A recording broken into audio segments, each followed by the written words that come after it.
નમસ્કાર વિદ્યાર્થી મિત્રો, વેટ ડિજિટલ એજ્યુકેશનમાં હું પરેશ વેરડિયા આપ સર્વે મિત્રોનું હાર્દિક સ્વાગત કરું છું। મિત્રો, આપણે જોઈ રહ્યા છીએ ધોરણ 8 વિષય સામાજિક વિજ્ઞાન, જેમાં આપણે જોઈ રહ્યા છીએ પાઠ 1 ભારતમાં યુરોપિયન પ્રજા, આગમન અને અંગ્રેજોની શાસન વ્યવસ્થા, જેમાં આપણે આગળના લેક્ચરોમાં ચર્ચા કરી ગયા મિત્રો કે ભાઈ મૈસૂર વિગ્રહ, અંગ્રેજો મૈસૂર વિગ્રહ, આ સિવાય અંગ્રેજ મરાઠા વિગ્રહ, જેની આપણે ચર્ચા લાસ્ટ લેક્ચરોમાં ચર્ચા કરી ગયા કે ભાઈ કઈ રીતના અંગ્રેજો દ્વારા છે એ મરાઠાઓ સાથે વિગ્રહ થયા અને કઈ રીતના મરાઠાઓને છે એ સત્તામાંથી અંગ્રેજોએ શું કરી દીધા તો કે દૂર કરી દીધા, એની ચર્ચા આપણે આગળ કરી ગયા। હવે આપણે આ વિડીયો લેક્ચરમાં જોવાનું છે કે ભાઈ અંગ્રેજ શાસનના વહીવટી તંત્ર, કે ભાઈ અંગ્રેજ શાસનનું વહીવટી તંત્ર કેવું હતું એની ચર્ચા કરવાની છે।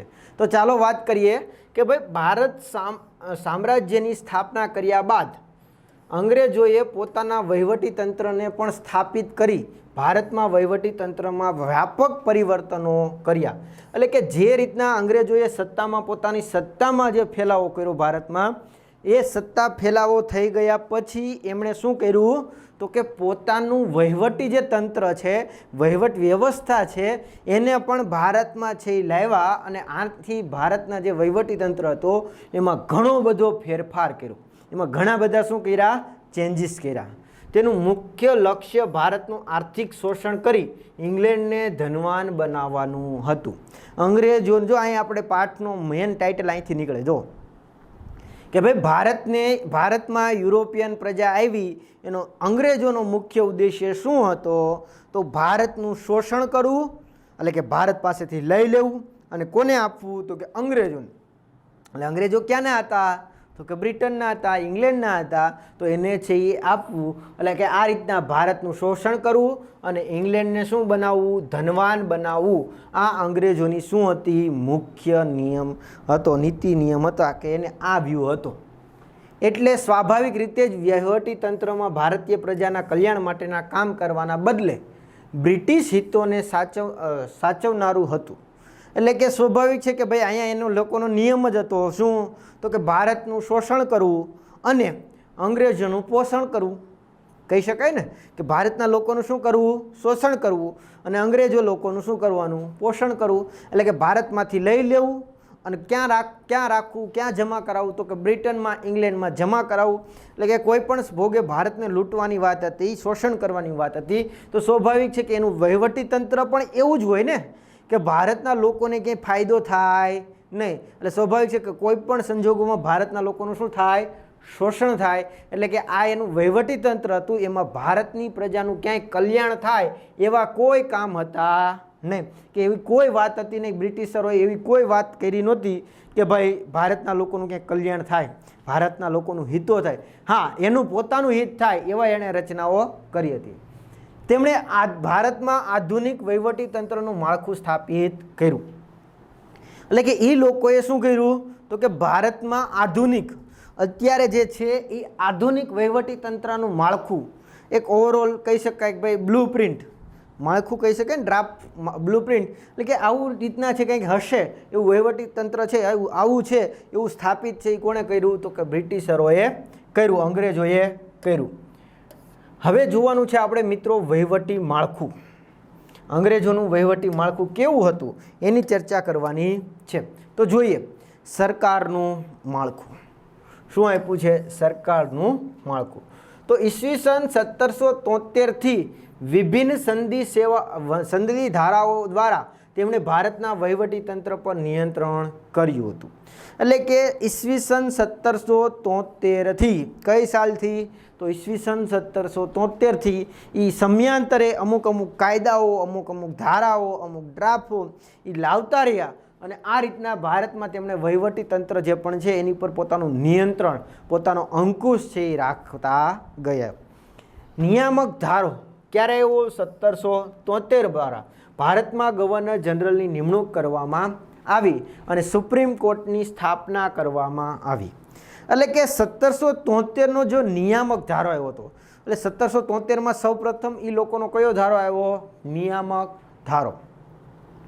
હવે આમાં આખી ઘટના બેકગ્રાઉન્ડ એવું કંઈક કહે છે મિત્રો કે ભાઈ હવે કંપનીના જે અધિકારીઓ હતા એ 1764 આપણે આગળ વાત કરી ગયા 1757 અને 1764 પ્લાસીનું યુદ્ધ અને બક્સરનું યુદ્ધ યાદ કરો, જેમાં રોબર્ટ ક્લાઇવ મહત્વની ભૂમિકા ભજવતો. ઓકે, અને આ સિવાય રોબર્ટ ક્લાઇવ છે એ બંગાળનો ગવર્નર થઈ ગયો. શું થઈ ગયો? ગવર્નર. હવે કંપની છે ને એ ધીમે ધીમે હવે ડૂબવા લાગી. ઘણા વિદ્યાર્થીને પ્રશ્ન થયો, શું થયો કે ભાઈ સર તમે તો એમ કીધું કંપનીએ સત્તા શાસન હાથમાં લઈ લીધું તો એ ડૂબવા કેમ લાગી? તો એની પાછળ મિત્રો કારણ હતું. શું? તો કે જે અધિકારીઓ હતા, અંગ્રેજો અધિકારીઓ હતા, એ કંપનીના નામે એ ભારતમાં વેપાર કરવા ન લાગ્યા. એ પોતાનો ખાનગી વેપાર શરૂ કર્યો. શું કર્યો? ખાનગી વેપાર શરૂ કર્યો. એટલે સ્વાભાવિક છે કે આનો લાભ મળે, નફો થાય. એ કોને મળશે?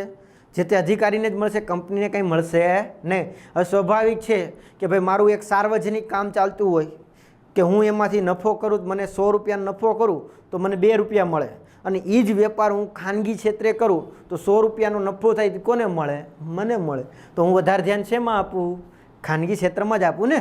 તો આ રીતના છે એ શું થયું તો કે ખાનગી વેપારમાં બધા લોકો જે છે અંગ્રેજ અધિકારીઓ બધા ધ્યાન આપવા લાગ્યા. હવે આને લીધે શું થયું? કંપની ધીમે ધીમે ખાડામાં ચાલવી ગઈ, નુકસાન ભોગવવા માંડી.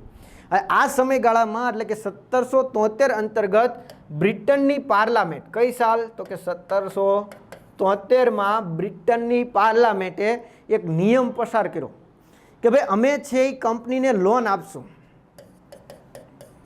વ્યાજે રૂપિયા, ખબર પડે ને? હા, લોન આપશું, પણ તમને કંપનીને ઊંચી લાવવા માટે અમે પૈસા આપશું, પણ અમારા નિયમો રહેશે. શું રહેશે? અમારા નિયમો રહેશે.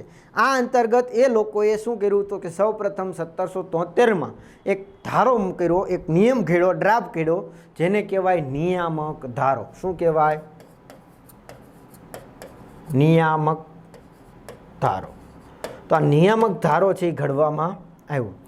હવે જોઈએ તો કે આ નિયામક ધારા અંતર્ગત શું કરવામાં આવ્યું તો કે ભાઈ મેં તમને પહેલાં કીધું કે બંગાળનો ગવર્નર કોણ બની ગયો? તો કે રોબર્ટ ક્લાઇવ. યાદ કરો, કીધું હતું ને પ્લાસીના યુદ્ધમાં મહત્વની ભૂમિકા ભજવી હતી, સિરાજુદ્દૌલા. યાદ કરો, આગળના વિડીયો નથી જોયા? જોઈ લો, પ્લેલિસ્ટમાં છે જ, તો તમે ત્યાંથી જોઈ શકો છો. અને ખાસ ત્યારે આપણે વાત કરી ગયા કે ભાઈ રોબર્ટ ક્લાઇવ છે એણે સારી એવી ભૂમિકા ભજવી અને પ્લાસીનું યુદ્ધમાં સિરાજુદ્દૌલાની હાર થઈ. તો એ અંતર્ગત ઘટના એ બને છે કે હવે ધીમે ધીમે પોતે છે એ વહીવટી સંસ્થામાં આગળ આવે છે અને પોતે બંગાળનો ગવર્નર થઈ ગયો. પણ આ ધારા અંતર્ગત હવે એનું નામ શું કરી દેવામાં આવ્યું તો કે ગવર્નર જનરલ કરી દેવામાં આવ્યું. શું આવ્યું? Governor general. ખાલી પહેલાં ગવર્નર નામે ઓળખાતું, પછી વ્યક્તિઓ અમુક સમયે બદલાતા રહેતા હતા, પણ આ સમયે શું થયું તો કે ગવર્નર જનરલ છે એનું નામ થઈ ગયું. આ સિવાય બીજું સાથે આ 1773માં શું કર્યું તો કે સુપ્રીમ કોર્ટ, જેને આપણે સર્વોચ્ચ અદાલત આપણે ભારતમાં અત્યારે છે એને કહીએ છીએ, તો આ સુપ્રીમ કોર્ટ છે એ લોકોએ 1773માં સ્થાપી હતી. ક્યાં સ્થાપી હતી મિત્રો? તો કે કોલકાતા. આ સુપ્રીમ કોર્ટ ક્યાં સ્થાપી હતી? કલકત્તા. કોલકાતામાં સ્થાપેલી હતી. કઈ સાલ અંતર્ગત? તો કે 1773નો જે નિયામક ધારો હતો એ અંતર્ગત. હવે ઘણા વિદ્યાર્થી એમ કહેતા કે સાહેબ 1774 આવે, પણ સમજો ધારો કઈ સાલમાં આવ્યો? 1773માં. તો આપણે ધારાની જ વાત કરીએ છીએ ને, તો એ રીતના આવશે 1773-74. Okay, clear? તો આગળ, ગવર્નર જનરલ ભારતના વહીવટી તંત્રનો સર્વોચ્ચ વડો હતો અને તેને મદદ કરવા માટે 3 સભ્યોની પરિષદ નીમવામાં આવી હતી. એટલે કે જુઓ, આ અંતર્ગત બીજું શું કર્યું તો કે ગવર્નર જનરલને સર્વોચ્ચ વડો કરી દીધો. ભારત આખામાં પોતે વડો, મુખ્ય વ્યક્તિ, પોતાની સત્તા. હવે સ્વાભાવિક છે કે એક વ્યક્તિ બધી જગ્યાએ પહોંચી ના શકે, તો એને મદદ માટે પાછા 3 સભ્યની સમિતિ રચવામાં આવી. કેટલાની? તો કે 3 સભ્યોની પરિષદ રચવામાં આવી. એ શું કરશે તો કે આ ગવર્નરને મદદ કરશે. શું કરશે તો કે આ ગવર્નરને મદદ કરશે. ઈસવીસન 1813માં બ્રિટિશ સંસદે સંધિ ધારા દ્વારા કંપનીના વેપારીઓને એકાધિકાર સમાપ્ત કરી સંધિ ધારામાં 1833 અંતર્ગત સંપૂર્ણપણે બ્રિટિશ સંસદના નિયંત્રણમાં મૂકી દીધો. એટલે કે જુઓ, 1773ની વાત કરી, પછી મિત્રો આગળ 1784 આવે, 83-84 આવે છે, આગળ ઘણા બધા આવે છે. આ અંતર્ગત 1813માં પણ એક ધારો આવે છે. શું આવે છે?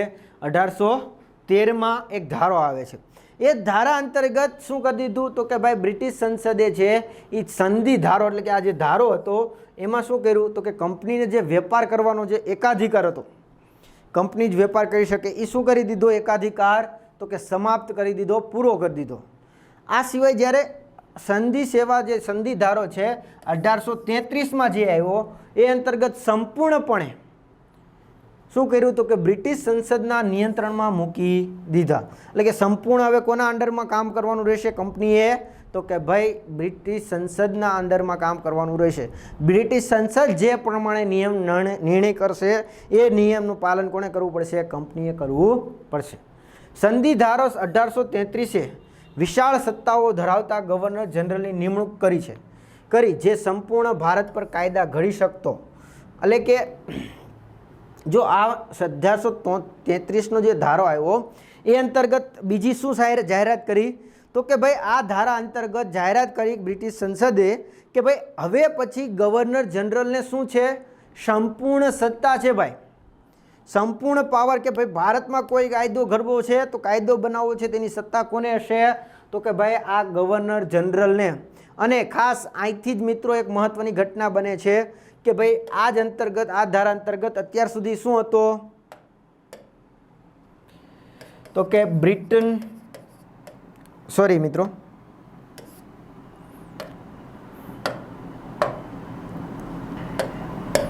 તો કે બંગાળનો ગવર્નર જનરલ અત્યાર સુધી શું ઓળખાતો? બંગાળનો ગવર્નર જનરલ. હવે એનું નામ બદલીને એને શું કરી દીધો? ભારતનો ગવર્નર જનરલ.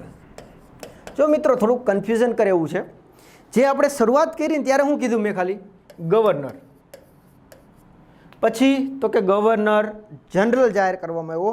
એમાં શરૂઆતમાં શું હતું? બંગાળ નામ હતું, બંગાળનો ગવર્નર જનરલ તરીકે ઓળખાતો. અને આનું નાનું નામ ફેરવીને શું કરી દીધું? હવે ભારતનો ગવર્નર જનરલ. કયા ધારા અંતર્ગત? 1833. આ અંતર્ગત બીજું એક ઘટના બને છે કે ભારતમાં શિક્ષણની શરૂઆત. પણ કયું શિક્ષણ? અંગ્રેજી શિક્ષણ. આ માત્ર મિત્રો તમારે જાણકારી માટે છે કે ભાઈ ભારતમાં અંગ્રેજી શિક્ષણની શરૂઆત કયા ધારા અંતર્ગત થઈ તો 1833ના ધારા અંતર્ગત થઈ લોર્ડ મેકોલે. કોના દ્વારા? તો કે લોર્ડ મેકોલે.